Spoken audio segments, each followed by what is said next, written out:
এই যুদ্ধে অসম সাহস, অমিত তেজ, বীরত্ব আর অসাধারণ রণকৌশলের প্রয়োগ দেখে আল্লাহর রাসূল সাল্লাল্লাহু আলাইহি ওয়াসাল্লাম তাকে সাইফুল্লাহ বা আল্লাহর তরবারি উপাধি দেন। আরবরা ভাবত রোমান বা পার্সিকরা অজয় বাহিনী, তাদের মোকাবেলা করা যেন আত্মহত্যারই নামান্তর। কিন্তু মুসলিম বাহিনী যেদিন খালিদ রাদিয়াল্লাহু তাআলা আনহুর নেতৃত্বে দেখিয়ে দিয়েছিলেন ঈমানের শক্তি যার মধ্যে প্রখরভাবে আছে, পৃথিবীর কোন শক্তি তার সামনে টিকে থাকতে পারবে না। খালিদ বিন ওয়ালিদ রাদিয়াল্লাহু তাআলা আনহুর বীরত্ব শুধু মুতাহ ময়দানে সীমাবদ্ধ ছিল না, তার বীরত্বের প্রতিফলন দেখা গেছে ইয়ারমুকের ময়দানে। তার তরবারি ঝনঝনানিতে কেঁপে উঠেছিল হুনায়নের ময়দান। আকরাবায় তার তরবারির নিচে শিরচ্ছেদ হয়েছিল ভণ্ড নবী মুসাইলামা এবং তার সাঙ্গপাঙ্গদের। ইয়ারমুকের ময়দানে তিনি নামিয়ে এনেছিলেন কিয়ামতের বিভীষিকা। পারস্য, সিরিয়া, ফিলিস্তিন, মিশর, ইরাক বিজয়ের প্রতিটা অভিযানে ছিল তার সামরিক দক্ষতার নিদর্শন।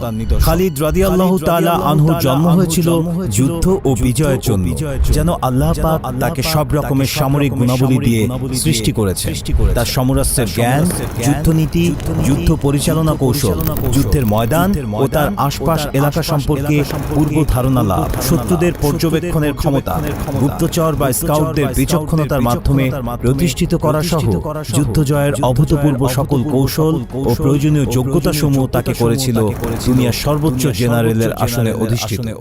অন্যান্য মুসলিম জেনারেলগণ যেখানে আলাপ আলোচনার মাধ্যমে সকলের মতামত সংগ্রহ করে যুদ্ধের পরিকল্পনা করতেন, সেখানে খালিদ বিন ওয়ালিদ এক যুদ্ধ শেষ করার সাথে সাথেই টর্নেডোর গতিতে পরবর্তী যুদ্ধের পরিকল্পনা করে ফেলতেন। তার প্রতিটি পরিকল্পনাই ছিল নিখুঁত, দক্ষ এবং মজবুত। যুদ্ধ সম্পর্কে তার এই বিচক্ষণতার সমকক্ষ অন্য আর কোন জেনারেলের মধ্যে ছিল না।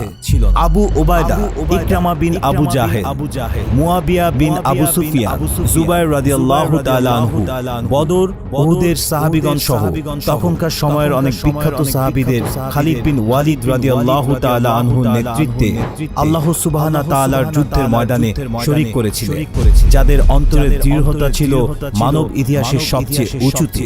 এইরকম খাঁটি বিশুদ্ধ অন্তর্ধারীদের আল্লাহ পাক খালিদ বিন ওয়ালিদের পেছনে যুদ্ধের ময়দানে সমবেত করেছেন, আর এই জন্যই তিনি পৃথিবীর যুদ্ধ জয়ের ইতিহাসে সর্বশ্রেষ্ঠ সাফল্য লাভে ধন্য হয়েছেন এবং শ্রেষ্ঠতম মর্যাদাবান জেনারেলে উপনীত হতে সক্ষম হয়েছেন।